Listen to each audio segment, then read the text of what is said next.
ये हो सकता है आगे 8,000 10,000 सालों में नर खत्म हो जाए।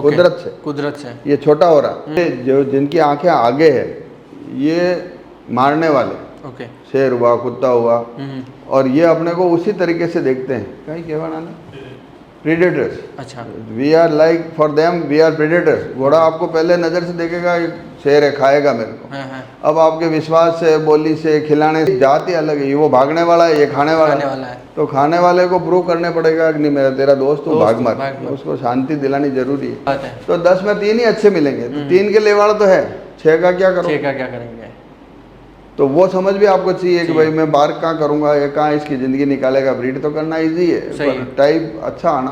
दृष्टालोचन अपने यहाँ एक विचार चलता है। ठीक है, मैं ये नहीं कहता कि मैं कह रहा हूँ ये सही है या गलत, कुछ नहीं कह रहा। एक बात चलती है दृष्टालोचन ये है कि आपने जिस हमें कवर कराई, फिर वो घोड़ी जिसके साथ इन्होंने एक्सपेरिमेंट किए कि एक घोड़ी के पैडक के साथ में एक बकरी रख दी जिसके काले काले धब्बे थे, तो उन्होंने उसकी ब्रीड में कहीं नहीं थे, लेकिन उस बच्चे के आगे। अच्छा, मेरा ये मानना है कि बड़े पैसे से या किसी के घर से या किसी के जीतने से घोड़े से बच्चे पैदा नहीं होते। आपके भाग्य से मिलेगा। आपको लोगों ने बिल्कुल कचरा समझ के दिया और आपका भाग्य था, उसमें पोटेंशियल थी। और कोई घोड़ा दिखता खराब है, phenotype is a myth. Shantanu मना खेमपुर कहते हैं कि फिनोटाइप वो इस साल की वजह से आए। आपके 4-5 सूर्य ग्रहण होंगे, इक्लिप्स होंगे, तो उसका असर बच्चों पे पड़ेगा। बता देगा कि घोड़ा सही नहीं है। पूंछ के बाल से बता सकता है कि इसमें ये फलाना कौन, सूंघ देख के बता देगा, आंख देख के। अब आप ये आपने समझ ही नहीं यहाँ तक, तो अभी तक पसम देख के। अब आप वेलवेट और झूठ में तो फर्क है। और सब सही है। हाँ, सब सही है। 60 का घोड़ा भी सही है, 70 में मर्जी आए तो करो, मर्जी आपका मन है। खुला संसार है, संसार खुला है। हेलो दोस्तों, फतेहगढ़ स्टेट की एक और पार्ट में आप सभी का स्वागत है। इस पार्ट में हम मेयर की प्रेगनेंसी पे बात करने वाले हैं।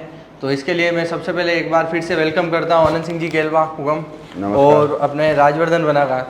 तो हुगम, थोड़ा सा आप मेयर की जो प्रेगनेंसी है इस पे मेरा थोड़ा सा एक आपसे क्वेश्चन था कि अगर अपन फर्स्ट टाइम एक होल होता है, बच्चा या बच्ची होता है, अगर अपन बच्ची पे कॉन्सेंट्रेट करें तो उसको अपने जो फर्स्ट टाइम उसकी एज होती है किसी घोड़े से ब्रीड करवाने के लिए, उस कब एज में अपने को ट्राई करना चाहिए? अब इसको टाइम आ गया है कि घोड़ा इंट्रोड्यूस करें अपन।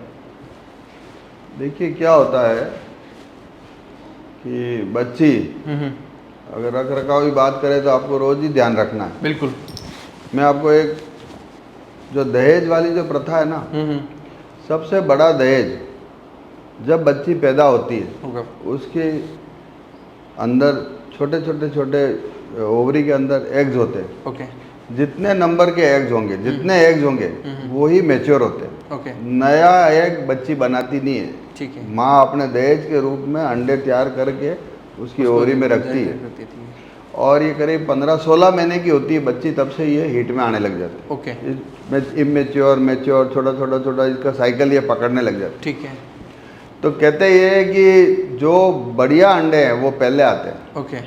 तो कई बार मैंने देखा है ब्रीडर जल्दी करते हैं घोड़ों को। उनका पुराना ये धारणा हो सकती है कि अच्छा अंडा पहले आता है। ठीक है। लेकिन वो अंडा अगर अच्छा भी है पर स्ट्रक्चर नहीं है, बॉडी अभी ग्रोथ में है, तो बच्चे को भी बड़ा करना, खुद को भी बड़ा करना, तो संभालने में दिक्कत है। बिल्कुल। फिर बच्चा देने के बाद वो स्ट्रेस में ज़्यादा रहती है। बिल्कुल। तो उसमें बीमारी के चांस ज़्यादा रहते हैं। तो इसलिए हमारा ये मानना है कि हम लोग 2 साल में हल्की इसको लगाम लगा के मोहरे वोरे पे सेट करते हैं। थोड़ा ग्रूमिंग कर, मतलब ग्रूमिंग तो रोज़ करते हैं, पर बांध साइकिल में आने लग जाती है रहती। अब इस टाइम तक वो रेगुलर आने लग जाएगी। तो पहले हम उसकी हीट की साइकिल देखते हैं कि ये 4 दिन रह रही है, 6 दिन रह रही है। अगर आपकी गर्मी होगी तो जल्दी हीट तोड़ देगी, और सर्दी होगी तो लंबी रहेगी। ठीक है। तो उसको ऑब्जर्वेशन बहुत ज़रूरी है। और ये हीट कोई घोड़े से बताती है, कोई घोड़ी से बताती है, कोई टीजर से बताती है, कोई साइलेंट रहती है। तो बेटर ये है कि जैसे हीट में आपको कहीं शक हो गया या नहीं भी हुआ तो अच्छा कोई वेट आपके पास नज़दीक है, उससे एक बार उसके पूरा अंदर जो ऑर्गन का डेवलपमेंट है वो आप चेक करा लें। ठीक है। तो वो आप ज़्यादातर हीट में हो तभी चेक अच्छा होता है। ठीक है। तो फंक्शन सब दिख जाता हूँ। तो अच्छा वेट होना ज़रूरी, गायनिक वेट बहुत वैल्यूबल है। वो आपको संभाल के समझ के रखना पड़ेगा। बिल्कुल। उनको आप बता के आप स्टडी कर लो, आप चार्ट बना लो, ये कैसा है भाई, राइट ओवरी कैसी, लेफ्ट कैसी, कोई स्वेलिंग तो नहीं है, कोई पानी तो नहीं है यूट्रस में, कोई पोजीशन तो नहीं।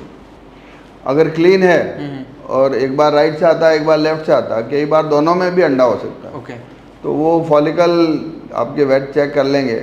हमारे यहाँ हम जनरली करते हैं, घोड़ी हीट पे आती है, हमारे को साइकिल पता है 6 दिन रहेगी, we try and call a wait 4th day. Okay. तो 20 mm 25 mm का अंडा हमारे को मिल जाता है। उसमें ग्रोथ हो रही है नहीं हो रही, हार्डनेस कितनी है, और 40 mm का अंडा हो तो अच्छा है। ठीक है। फॉलिकल अगर 40 mm का हो तो वो अच्छा है। अच्छा है। तो उसमें अपने को मटेरियल पूरा मिल जाता है। ठीक है। कोई कमी होती है तो अपन थोड़ा उसको मेडिसिन से सपोर्ट कर देते हैं।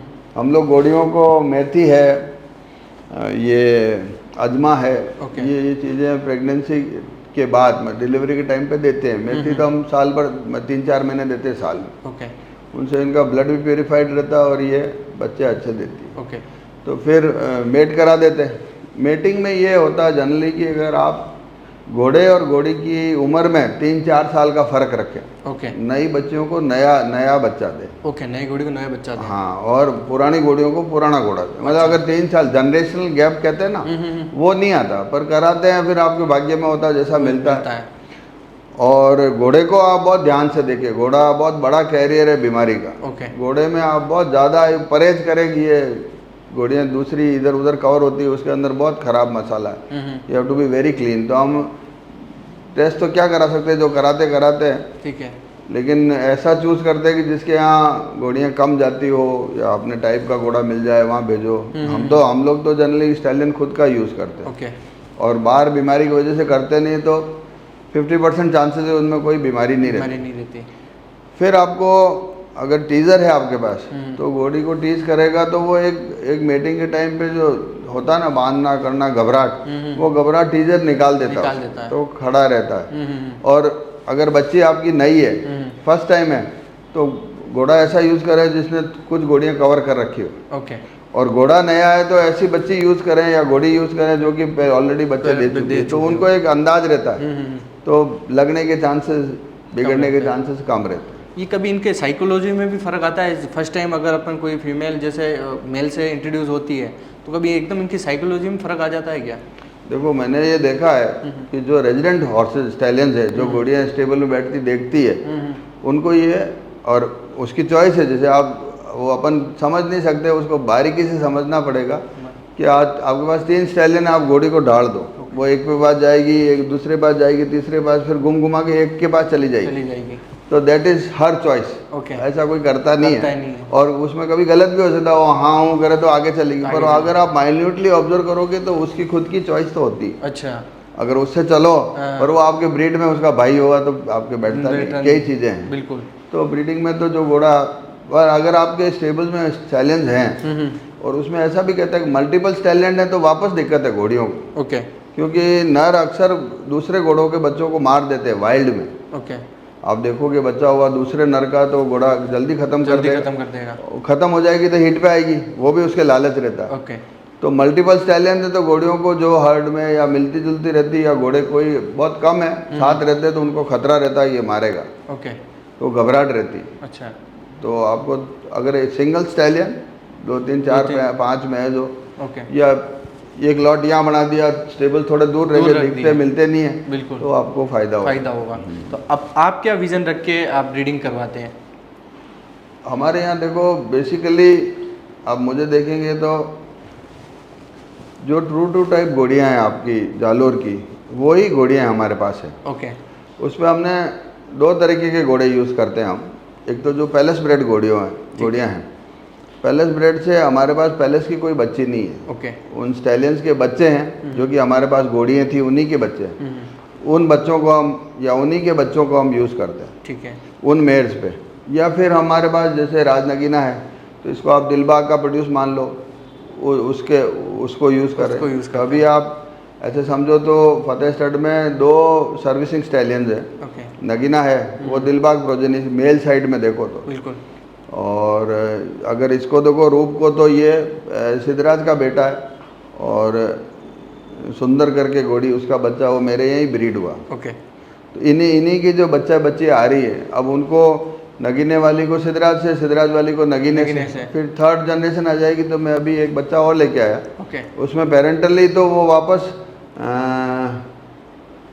दिलजीत का बच्चा है। अच्छा। उसमें वही आलिशान, दिलबाग, ये प्रोजनी है। ठीक है। पर उसकी मदर लाइन बहुत दूर है और उसमें दूसरा मटेरियल आपको क्या है, चार्ट बनाओगे तो आपको समझ में आएगा। इसमें एक पेरेंट तो है पर दूसरे कितने 7 दूसरे हैं। 7 दूसरे हैं। तो वो बच्चा आने वाले टाइम पे या रूप के बच्चे या नगीने के बच्चे फिर जो दूर है उन पे या इन घोड़ियों पे वो अपन चेंजेस करते वो रहेंगे। कर सकते हैं। ओके हुकुम, जैसे अपन पहली बार से ट्राई करते हैं, जैसे आप बता रहे हैं कि 32 महीने की फिली है, तो उसकी एज में जैसे वो फर्स्ट टाइम हो गया, तो ऐसी सिक्योर घोड़ी अपनी पूरी एज में कब तक बच्चे दे सकती है और कितने बच्चे दे सकती है? देखो घोड़ियों की उम्र तो काफ़ी है। ठीक है। और अगर आप देखो तो मेरे को रानीवाड़ा में मिनिस्टर साहब हैं, उन्होंने बताया कि मेरी घोड़ी 17-18 बच्चे दे चुकी। 17-18 बच्चे दे चुकी है। हाँ। तो घोड़ियाँ बच्चे तो देती रहती है। ठीक है। अब आप पे डिपेंड करता है कि आप मेंटेन कैसे करो, कितने टाइम में आप कवर कराओ। 8-10 बच्चे तो कोई बड़ी बात नहीं है, आराम से देती है अपनी लाइफ में। हाँ 8-10 बच्चे दे देती हाँ, है। आराम से देती है। ओके। ज़्यादा दे सकती। अच्छा। हाँ, अपने मतलब अपने यहाँ रिकॉर्ड है 17-18 भी। यहाँ कालिंदी सरूपना के पास एक घोड़ी, वो कहते हैं कि मेरे पास काफ़ी बच्चे दे चुकी है। ओके। तो देती है। अच्छा, देती है। आपने जैसे आप ब्रीडिंग में अगर समझे तो 60 मेयर का और 40 जो रेशो रहता है उसमें ज़्यादा डोमिनेंस अपनी मेयर्स का रहता है। तो इसके हिसाब से जैसे आप आपकी घोड़ियों पे या फिर अपने बच्चे होते हैं उसके नेक प्रोफाइल पे, टाइप पे काम करते हैं, ये समझ क्या है, थोड़ा इसके बारे में बताएं आप। देखिए 60-40 जो रेशियो है उसमें बेसिकली आप मादा को देखें, जेनेटिक्स से चलते हैं अपन। तो मादा में मादा बनती है एक्स और एक्स क्रोमोसोम, माँ से एक्स और बाप का एक्स। ठीक है। तो जो आप अगर इसको एनालाइज करेंगे तो एक्स में डेटा बहुत बड़ा है। जैसे आज मोबाइल में कहते हैं ना 100 GB। तो मादा के अंदर उसके नर फादर का और फादर की मदर साइड पूरी है, और इधर इसका बाप और माँ का पूरा एक्स में पूरा XY का डेटा, मतलब ये हाफ में देखो खुद का एक्स और वाई और पूरा ही, वेरेज वाई में डेटा कम होता है। ओके। ये वाई सिंकरिंग ये हो सकता है आगे 8,000-10,000 सालों में नर खत्म हो जाए कुदरत से ये छोटा हो रहा। तो इन्फॉर्मेशन कम है मेल में। तो एक तो अगर इन्फॉर्मेशन कम है, आपका जीबी कम है, तो वो रुक जाएगा। तो मेल का मेरा ये मानना है, साइंटिस्ट नहीं हूँ मैं, एक लेमैन के हिसाब से बात करते हैं कि फीमेल के अंदर प्रोजेनी डेटा ज़्यादा है, मेल के अंदर प्रोजेनी डेटा कम है। तो वो उतना ही पास कर सकेगा, और माँ के पास तो बहुत है, लंबा चौड़ा हिसाब है, तो वो ज़्यादा दे सकता है। दूसरा क्या होता है, एक माइट्रोकॉन्ड्रिया करके होता है जो कि आपका पावर हाउस है। ओके। तो वो मेल में नहीं होता पावर हाउस। मेल में स्पर्म में खाली हेड है, हेड के अंदर खाली उसका डीएनए इन्फॉर्मेशन है। ओके। अमीनो एसिड्स है, डीएनए इन्फॉर्मेशन है, उसमें ज़्यादा डेटा नहीं है। माँ के पास सब है। तो माइट्रोकॉन्ड्रिया माँ का ही आता है। ओके। मतलब अगर तेज मिजाज की माँ होगी तो बच्चों में तेजी लाएगी, ढीली होगी तो ढीलापन लाएगी, वो माँ देती है। ओके। वो कहते हैं ना बाप बेचारा क्या करे, ननियाल की खान है। हाँ। तो प्रवृत्ति जाती मदर पे माइट्रोकॉन्ड्रिया की वजह से। ठीक है। तो वो कंट्रीब्यूशन हो गया एक्स ज़्यादा, फिर आपका माइट्रोकॉन्ड्रिया का पूरा कंट्रीब्यूशन। उसके बाद बच्चा जब बड़ा होता है, ये कॉपी बहुत करते हैं। ओके। आप घोड़े को ट्रेन करो, आपकी चाल बदलोगे, घोड़ा बदल देगा। तो वो माँ को कॉपी करता, तो वो 6 महीने उसके पास रहता, वो अच्छा बुरा काटना, ये करना वो करना सब सिखा देती। तो वो मिजाज की स्कूलिंग हो जाती 6 महीने में। ओके। और जो शुरू की स्कूलिंग है ना वो बड़ी मजबूत है, और मदर की कॉन्फिडेंस की है, तो वो बहुत ज़्यादा सीखता है। ठीक है। और अपने को अपना ह्यूमन और हॉर्स, हाँ, हम दोनों के विपरीत है। ये जो जिनकी आंखें आगे है ये मारने वाले, ओके, शेर हुआ, कुत्ता हुआ, और ये अपने को उसी तरीके से देखते हैं। कहीं कहवा ना प्रीडेटर्स। अच्छा। We are like for them we are predators. घोड़ा आपको पहले नज़र से देखेगा ये शेर है, खाएगा मेरे को। अब आपके विश्वास से, बोली से, खिलाने से, रोज़ मिलने से उसका एक विश्वास डेवलप हुआ। जैसे आप बताएं ना ट्रेनिंग में, जब तक घोड़ा आपको पहचानेगा नहीं, आप पे विश्वास नहीं करेगा, वो परफॉर्म नहीं कर सकता। और मारवाड़ी घोड़ों में ये खासियत है कि वो एक हैंडलर से खुश है कि वो आपको शुरू में ही चोर मान रहे, प्रीडेटर है, आप तो शेर है, आप तो खाएंगे इसको खाने के लिए। और ये फ्लाइट मोड है, और दूसरों का प्रे, दे आर प्रे। तो घोड़े को ये जानवर खाते हैं, इसलिए वो इसके सब कॉन्शियस अंदर कॉन्शियस में डर है कि ये आगे आंखें आगे जिसकी है सब प्रीडेटर्स है। ओके। वो देखते ही आपको ऐसे ही है। अच्छा, फिर आप जोर से बोलोगे, हाथ ऊपर करोगे, तो वो समझेगा खा रहा है। आप पेट के एकदम हाथ लगाओ तो कुत्ता खाएगा, तो यहीं से खाएगा। तो वो सब सेंसिटिव जोन्स को समझता है। तो मदर के पास रहने से फिर आदमी के हाथ में आएगा, वो पहले ही जात ही अलग है, ये वो भागने वाला है, ये खाने वाला है। तो खाने वाले को प्रूव करने पड़ेगा कि नहीं मेरा तेरा दोस्त तू भाग मत, उसको शांति दिलानी जरूरी है। सही है। तो इन सब फैक्टर से वो बच्चा माँ से ज़्यादा आता है, इसलिए अपन 60-40 कहते हैं। तो इसमें अगर अपन और साइंस ये कहती है कि दोनों बराबर है, माँ का कंट्रीब्यूशन बाप का कंट्रीब्यूशन 50-50। अच्छा। फिर ये कहते हैं कि साहब मेल आगे से कंट्रीब्यूट करता। आपने सुना होगा ये घोड़ी तो साहब घोड़े पे भी आती, क्यों ज़्यादा अपन शक्ल ही देखते हैं, बॉडी कम देखते हैं, बॉडी माँ से आती। और ऐसा नहीं है, ये कभी उल्टा भी हो सकता है, कभी मिक्स भी हो सकता है, बस ज़्यादातर जिसने 1000 घोड़ों की पढ़ाई की तो उसने ये समझा कि साहब घोड़ा फ्रंट से देगा, ओके, और माँ बॉडी से देगी, तो वो आपको क्या मिले कॉम्बिनेशन। अच्छा, तो वो कॉम्बिनेशन रहता है। हाँ। तो अपने इसमें पूरा एक सिक्योर ब्रीडिंग प्लान कैसा रहता है आपका? देखिए सिक्योर ब्रीडिंग प्लान में सबसे पहले इम्पोर्टेंट है आप ब्रीड को समझो। ठीक है। आपने ब्रीड को समझ ली, उसकी 16 लाइन समझ लो। 16 लाइन में बेस्ट ऑफ बेस्ट एनिमल कौन है उनको समझो आप। ठीक है। कि ये अमुक 10 घोड़ी हैं इस जाति की सबसे टॉप है, उन्हीं की औलाद आपके यहाँ होनी चाहिए, नहीं तो आपका ब्रीडिंग प्रोग्राम उतने लेवल से डाउन है। ठीक है ना, क्यों ब्रीड करके आपको रखना है तो भी अच्छा चाहिए और देना है तो भी अच्छा चाहिए, तो आपका टारगेट ऊंचा होना चाहिए। आप जजिंग में देखो, अब चाहे आप अरब स्टैंडर्ड्स का देख लो, ये 0 से 10 नंबर, मतलब 10 से 20 का अरब का चार्ट होता है। ओके। तो आप देखोगे 17-18 तक कुछ नहीं है, पुअर ही है। अच्छा। फिर गुड, फिर बाद में वेरी गुड था, मतलब आप 85 प्लस का घोड़ा हो, अगर आपके पास मादा और नर उस ब्रीड स्टैंडर्ड में 85 to 95 के बीच की नहीं है तो यू आर स्ट्रगलिंग। अच्छा, आपको नुकसान है। उतना आपको पढ़ के लाना पड़ेगा, वही रखो, बाकी मत रखो, 2 की जगह 1 रखो, 10 की जगह 1 रखो, पर वही रखो। ओके। अब ये समझ आपको अच्छी होनी चाहिए। फिर आप कॉम्बिनेशन कर रहे हो, उसी से तो मिला नहीं सकते, फिर आपका कॉम्बिनेशन भी उसी ताकत का होना चाहिए। जैसे अपने 16 थोक है, 16 थोक में मैं आपको एक्सप्लेन करूं कि आप 16 को 100 से डिवाइड करोगे तो एक फिगर आएगा 6.25। ठीक है, तो आपका 1 पॉइंट हो गया 6.25 नंबर का। अब 12 से जब मल्टीप्लाई करते हो तो 60 प्लस 25 करीब 75% तक तो 12 नंबर ही हुए। ओके, 12 हमको नहीं चाहिए। अब हमारे को ब्रीडिंग में, बाकी वर्किंग हॉर्स में आपके 12 बहुत टॉप है, 12 बहुत टॉप, 11 भी टॉप है, 10 भी टॉप। फॉल्ट नहीं हो तो घोड़ा टॉप है।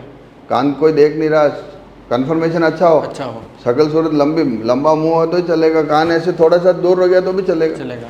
तो वर्किंग हॉर्स में आपको कन्फर्मेशन फॉल्ट नहीं हो तो आपको मजा आ गया। ब्रीडिंग में तो आपको ब्रीड में टाइप में जाना पड़ेगा, और टाइप में आपका बहुत नैरो मार्किंग है, इसीलिए लोग परेशान ज़्यादा होते हैं। आज की तारीख में पॉपुलेशन ब्रीडिंग से बढ़ गई है, और कुदरत से मतलब 3 हल्के, 3 मीडियम, 3 अच्छे, ऐसे आप एक जनरल बात है तो 10 में 3 ही अच्छे मिलेंगे, तो 3 के लेवाड़ तो है, 6 का क्या करेंगे। तो वो समझ भी आपको चाहिए कि भाई मैं बार्क कहाँ करूँगा, या कहाँ इसकी ज़िंदगी निकालेगा। ब्रीड तो करना इजी है, पर टाइप अच्छा आना वो फिर तो बारीक है ये थोड़ा, तो इसमें आपको पेशेंस चाहिए, थोड़ा होल्ड करना चाहिए, फिर ब्रीड करो।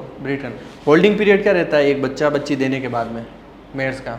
मतलब जैसे एक बच्चा अगर उसने 32 मंथ्स में आप कंसीव कराते हो, 43 मंथ्स में वो 40 महीने के पहले नहीं करा था। हाँ, 40 महीने से पहले नहीं करा, तो 11 जोड़ दे रहा हो आप, तो 51 हो गए, तो 4.5 साल हो गए। ठीक है, फिर वो बच्चा देगी, वो 6 महीने तो अंदर रहेगी, बच्चे के साथ कवर नहीं कराते। ठीक है, फिर अगर दिसंबर में 6 महीने पूरे हो रहे तो अपन को मार्च तक रुकना पड़ेगा, तो 9 महीने टाइम मिल गया उसको। ठीक है, फिर आपने आज जंप दिया, नहीं रुकी, रिपीट होगी, फिर रिपीट होगी, तो 1.5 महीना ये निकल गया। तो मेरा ये मोटा मानना है कि करीब एक घोड़ी के बच्चा होने से, आज बच्चा हुआ और दूसरा बच्चा होगा, उसमें करीब 15 से 20-22 महीने लगते हैं। 15 से 20-22 महीने लगते हैं, वो एकदम उसका सिक्योर। तो 11 महीने तो वो रहेगी, 6 महीने तो 16 तो निकल गए, 16 के बाद 3-4-5 महीने, 6 महीने आगे पीछे रहते हैं। हाँ, मोटा अभी मानो 1.5 से 2 साल के बीच का गैप रहता है एक बच्चे के बीच। ओके। और अगर एक लास्ट में आपसे क्वेश्चन करूँगा कि अगर एक मेयर्स को आप एक स्टेलियन से ब्रीड कराते हैं, तो उस स्टेलियन से अगर कोई एग्जाम्पल नहीं रुकी है घोड़ी, तो उसके स्पर्म उस टाइप में उसमें रहते हैं या फिर आगे जाते हैं, इसमें थोड़ा सा ये एक बहुत बड़ी थ्योरी है, पोटेंसी बोलते हैं उसको। कोई बिलीव करते हैं, कोई नहीं करते हैं। ठीक है, हम लोग पोटेंट मानते हैं कि थॉरोब्रेड इंडस्ट्री को आप ध्यान से पढ़ोगे तो जो बहुत चैंपियन घोड़ों से घोड़ियाँ कवर हुई और नहीं रुकी, फिर भी उनको उनके बच्चों में उसका असर आता है। ओके। उसमें अगर देसी तरीके से मानते हैं तो ये दृष्टालोचन अपने यहाँ एक विचार चलता है। ठीक है। मैं ये नहीं कहता कि मैं कह रहा हूँ ये सही है या गलत, कुछ नहीं कह रहा हूँ, एक बात चलती है दृष्टालोचन। दृष्टालोचन ये है कि आपने जिस हमें कवर कराई, फिर वो घोड़ी जिसके साथ इन्होंने एक्सपेरिमेंट किए कि एक घोड़ी के पैडक के साथ में एक बकरी रख दी जिसके काले काले धब्बे थे, तो उन्होंने उसकी ब्रीड में कहीं नहीं थे लेकिन उस बच्चे के आ गए। ऐसे इन्होंने बहुत एक्सपेरिमेंट किए, तो ये जो देखती है वो थोड़ा बहुत इफेक्ट बच्चों में आता है। ओके। और जिससे कवर होती है उन स्पर्म्स का ये बोलते हैं कि ये ट्रैवल करके मॉडिफिकेशन है, या वो आप उस स्पर्म को छोड़ दो, बॉडी से छोड़ दो, पोटेंसी छोड़ दो, उसको एक प्रोसेस से उसको देखा था ही, वो उसके जैन में अब सर्विस हुई है तो उसका और वो नज़दीकी है उससे, तो वो उसके दिमाग में रहता है। उस दिमाग का असर उसके बच्चे में पड़ता है। अच्छा। इसको आप इस तरीके से। अच्छा। तो जैसे मेरे यहाँ भी फतेह मंगल करके घोड़ा था, उसके बहुत ब्रॉड पट्टा था, पचकल्याण घोड़ा था, और वो घोड़ियाँ इस लाइन से खड़ी खिड़कियों के पीछे वो दिखता रहता था। तो मैंने ऑब्जर्व किया कि जो मेरे कम टीके वाली ऐसी घोड़ियाँ हैं उनके भी, जैसे तेज बहादुर कुमैत के बहुत ब्रॉड पत्ता। ओके। हो सकता है वो ब्रीडिंग से आया हो सकता है उसकी वजह से। तो उस साइन में फतेह मंगल के टाइम में जो घोड़ियों ने दिए उसके ब्लेज ज़्यादा है। अभी मेरे पास वो एक तेज अष्टमंगल कुमैत करके बच्चा है। अच्छा। वो टाइप में बहुत अच्छा है। वो अभी मेरे एक बच्चा हुआ नगीने से, वो बच्चा सामने रहता था, मतलब पैदा ही कवर होने से 1-2 महीने से पहले लेके बच्चा हुआ तब तक। अभी जो बच्चा हो उसके ऊपर उसके पॉइंट्स बहुत मिलते हैं। वो थोड़ा ब्लड से कनेक्टेड है नगीने से, वो भी हो सकता है। और ये दृष्टालोचन भी देखता रहो तो उसकी गड़त वैसी हो जाती है। इसके कुछ पुराने मानते हैं। हाँ, तो और मैंने ये प्रैक्टिकली भी ऑब्जर्व किया है कि घोड़ियों की कंपनी जैसी रहती है उस हिसाब से थोड़े बहुत बच्चों में असर आता है, वो देखने की वजह से।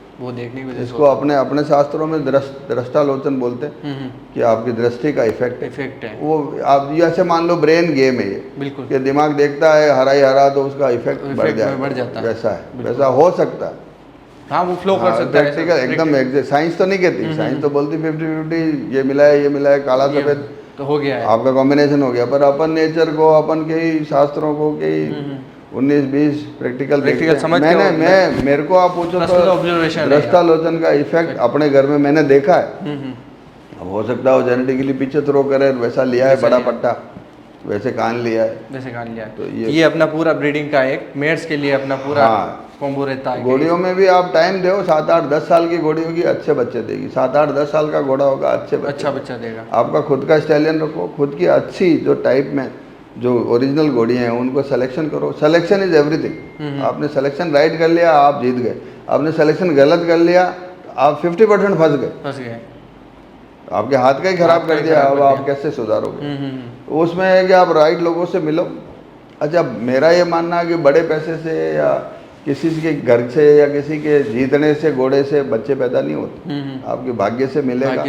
आपको लोगों ने बिल्कुल कचरा समझ के दिया और आपका भाग्य था, उसमें पोटेंशियल थी। और कोई घोड़ा दिखता खराब है, phenotype is a myth. Shantanu मना केमपुर कहते हैं कि फिनोटाइप वो इस साल की वजह से आए। आपके 4-5 सूर्य ग्रहण होंगे, इक्लिप्स होंगे तो उसका असर बच्चों पर पड़ेगा। पठान साहब के यहाँ एक घोड़ी मिलाई थी, वो इसके आँख नहीं आई। उन्होंने बोला आप दिन देखो कौन सा था, सूर्य ग्रहण था। तो ये असर होता है इन घोड़ों में। अच्छा, तो इसका ध्यान रखें। फिर भाग्य तो बड़ा है। तो उगम, एक लास्ट क्वेश्चन है कि जितना वैसे मेरे को जब भी लगता है मैं तो आपसे मिल ही सकता हूँ और मैं बात करके आपसे सीखता हूँ, आप थोड़ा सा व्यूअर को बता दिए। बहुत सारे व्यूअर का ये एक हमेशा कमेंट रहता है कि आप कौन सी बुक्स पढ़ते हैं और कौन सी बुक्स पढ़ने से उनको फ़ायदा रहेगा कि अगर वो कुछ समझना चाहें, सीखना चाहें। इसमें क्या है कि आप सबसे ज़्यादा लिटरेचर आपको मिलेगा थॉरोब्रेड का। वो बहुत बड़ी इंडस्ट्री है और करोड़ों रुपए की इंडस्ट्री। ठीक है। तो थॉरोब्रेड को आप, और उनमें डाटा पूरा है, 17 लाखों घोड़ा, लाखों घोड़ों के ब्रीडिंग प्रोग्राम जो उसमें है उनको आपको पढ़ना चाहिए। फिर इंटरनेशनल इसलिए बोलता हूँ कि वो लिखने में मास्टर है, वो समझाने में मास्टर। अपन ने क्या है, अपने पास आज मारवाड़ी की आप किताब उठा के देखो 2-4-5 सालों तक, और 5 लोगों ने जो किताब होगी 5 से ज़्यादा नहीं मिलेंगी, उसमें भी सब्जेक्ट आधा ही है। आधा ही है। तो वी डोंट हैव लिटरेचर। बिल्कुल। आज मैं लिखना चाहता हूँ, मैं कलेक्ट कर रहा हूँ, मैं लिखूंगा, ओके। पर मैं देखता हूँ कि मेरे से भी जो सीनियर है वो लिखे तो और फ़ायदा होगा। तो ऐसे अपने पास लिटरेचर नहीं होने की वजह से आई वुड से कि जो इंटरनेशनल स्टैंडर्ड के बड़े और हॉट ब्लडेड फार्म्स अरब में है, आपके कैथरीनॉफ है, आपके अमेरिका में ये अनसाटा, ये जुदिथ फोर्ब्स है, ये लिखती है, इनको आप पढ़ोगे। ओके। और जो ब्रीडिंग के अच्छे साइंटिस्ट हुए उनको पढ़ोगे। तो इंग्लिश में बहुत किताबें हैं, अरब पे बहुत बुक्स है, बहुत हर 3 महीने में नई बुक आती है। अच्छा। उनके आप देखो उसमें क्या है कि जो अमेरिका ले गए या जर्मनी ले गए या कहीं पे भी ले गए घोड़े, आज रशिया चले गए, दे हैव मॉडिफाइड। ओके। और जो घोड़े अरब में रह गए वो दे आर डिफरेंट। ओके। उसमें भी ये चक्कर है कि इन्होंने मॉडिफिकेशन से ये अभी डिस्क बढ़ रहा है और पुराने घोड़ों में डिस्क कम था, तो ओरिजिनलिटी पुरानी रखनी चाहिए। तो आपको जैसे पीएचडी करता है ना कोई, उसमें पीएचडी में लास्ट होता है थीसिस, तो सब्जेक्ट हो गया एंटी थीसिस। जब तक आप एंटी थीसिस नहीं करोगे आपकी पीएचडी कंप्लीट नहीं होगी। तो आपको घोड़ों को दोनों से पढ़ना पड़ेगा। मैं बोलूँगा ये अच्छा है और दूसरा क्या कहना नहीं बेवकूफ़ है, तो आप इन दोनों को पढ़ो। बिल्कुल। फॉर और अगेंस्ट को पढ़ोगे तो आपकी डिबेट सही हो जाएगी। तो आपको अरब पढ़ना है तो अरब लोकल जो लोगों ने लिखा है, बहुत आप नेट पे जाओ, बहुत सारी बुक्स है, ब्रीडिंग की बुक्स है, आपकी ब्रीड पे बुक्स है, उन सबको आप बारीकी से पढ़ो। जो बड़े फार्म सक्सेसफुल हुए क्यों हुए, मेरा जो एक्सपीरियंस है, उनकी सबसे पहली पकड़ है मेयर्स। ओके। उनके पास अच्छी घोड़ियाँ हैं और फिर उन्होंने घोड़े ऐसे संभाले जो कि उनसे दूर थे लेकिन अच्छी मेयर्स, तो उनका काम हो गया। आज मेरे को कहना नहीं चाहिए, जुदिथ फोर्ब एक लेडी है, अमेरिकन है, अरब देशों में ये ऑयल ड्रिलिंग के लिए गए।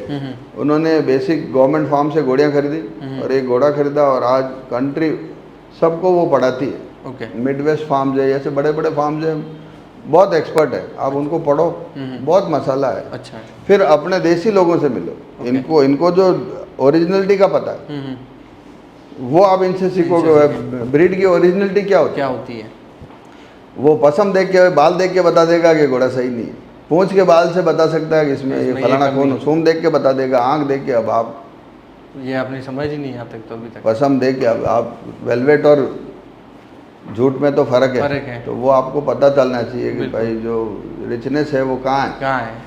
तो वो एक्सपीरियंस लोग खूब हैं, अच्छे खूब है, आप जाके मिलो उनसे, तो उनमें सीख सकते हैं। जैसे आज आपके पास घोड़ी है सांवला भाई की, अब वो सांवला आपको दिखेगा बिल्कुल काश्तकार है, देसी है, पर वो समझता है, उसने जिंदगी निकाल दी घोड़े में, अच्छे बुरों से सब समझता है। बिल्कुल। तो ऐसे लोग बहुत हैं, तो उसको टाइम दे, सब्जेक्ट को समझे, अपने हिसाब से समझे।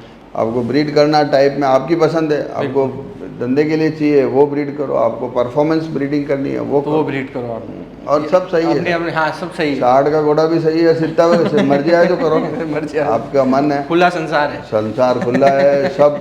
अब जब वो फंसते कहाँ पर, जब रिंग में लेके आते, क्योंकि रिंग में तो हमारे डेफिनेशन है, पैरामीटर्स है, रेंजेस दे रखी है, इसके बीच में, इसके उससे ऊंचे नीचे निकलते तो वो निकलते हैं, फिर टालने पड़ते हैं। तो वो वहाँ जब शो कंपटीशन है फॉर द ब्रीड, वहाँ तो आपको जात पूछेगा, बिल्कुल, तो उसमें होना चाहिए टाइप होना चाहिए, टाइप से बाहर है तो मुश्किल है। 19-20 है तो सब जगह चलता है, 19-20 तो सब जगह, क्योंकि वो तो 80% 90% वही, आप 10% निकाल नहीं सकते। तो ये तीनों लेवल है, आप किस लेवल से क्या काम करना चाहते हैं आपके ऊपर है। बिल्कुल। पर जितनी समझ, मैं तो साहब घोड़े से ज़्यादा पढ़ने का शौक है, कम से कम एवरेज 3 घंटे रोज पढ़ता हूँ, घोड़ा ही, और मारवाड़ी घोड़ा, दूसरा घोड़ा नहीं, मारवाड़ी। अब इसके रिलेटेड इसको पढ़ो तो ये कैसा है, ये क्या है, तो 10 जात पढ़ते, हॉट ब्लड 8 जात ये फोटोग्राफ पढ़ाई पूरी है। फिर इंटरनेशनल ब्रीडिंग कैसी होती है और डेवलपमेंट क्या हो रहा है, डिजीज़ क्या हो रही है, अपने यहाँ अच्छी लैब्स कौन है, अपने यहाँ अच्छे वेट्स कौन है, वो सब का कंसल्टेंसी कर रहे हैं। घंटा 2 घंटा अगर मैं गाँव हूँ या यहाँ है तो हम लोग घोड़े में देते ही, तो आपको एक आँख बन जाती है। हर उसको कहते हैं इफ़ यू हैव एन आई, आपकी आँख जब तक नहीं है। और ब्रीडर को मैं ये कहना चाहता हूँ, मैंने भी इतने सालों में, मेरे को 40 साल हो गए, और 2006 में या 5 में हमारे फर्स्ट बच्ची पैदा हुई, तो 5 से आप देख लो 17-18 साल बच्चे पैदा होते हुए हो गए। मैंने ये देखा कि जब तक आपको ये नहीं पता चलेगा कि मेरे को क्या पैदा करना है, तब तक आप सही नहीं हो। जांच में आपको क्या चाहिए क्या चाहिए। और दूसरी स्टेप आती क्या मिलाने से क्या मिलेगा। विजुअलाइजेशन जो अच्छे ब्रीडर्स है वो उनको वो घोड़ा ला रहे हैं, उनको पता है मेरे को इसकी गर्दन चाहिए, वो घोड़ा ला रहे हैं उनको पता है मेरे को इसका पुट्ठा सुधारना है। वो नॉलेज जब तक नहीं आएगी आप अधूरे हो। तो उस नॉलेज को आप एक्वायर करो कि साहब मेरे को इसमें क्या चाहिए और कौन दे सकता है। ये 2 सब्जेक्ट आप पता कर लोगे। जैसे आपने मेरे को सवाल किया नेक बना रहे ये बना रहे, तो हम लोगों को ये ध्यान देते हैं, हम मिले नहीं मिले होए नहीं होते सब होता है, 10 में 2 मिलते हैं बिल्कुल। लेकिन हम लोग ट्राई करते हैं कि यार इसकी गर्दन शॉर्ट है तो मैं किस घोड़े से मिलाऊं तो गर्दन बढ़ेगी, इसकी मिजाज गर्म नहीं है, गर्म घोड़ा कौन सा है, इसकी आँख सही नहीं है। तो जैसे घोड़ों में ये बड़ी इंपॉर्टेंट है कि आपकी चमड़ी काली, सूम काले और आँख काली, ये बड़े इंपॉर्टेंट पॉइंट है। तो अब हम तो आँख पे बहुत ध्यान देते हैं, हमारे यहाँ काली चाहिए पर आती है दूसरी बिल्कुल। तो ये ऐसी छोटी छोटी चीज़ें पढ़ने से आपको अच्छा समझ मिलेंगे आपको। सही है।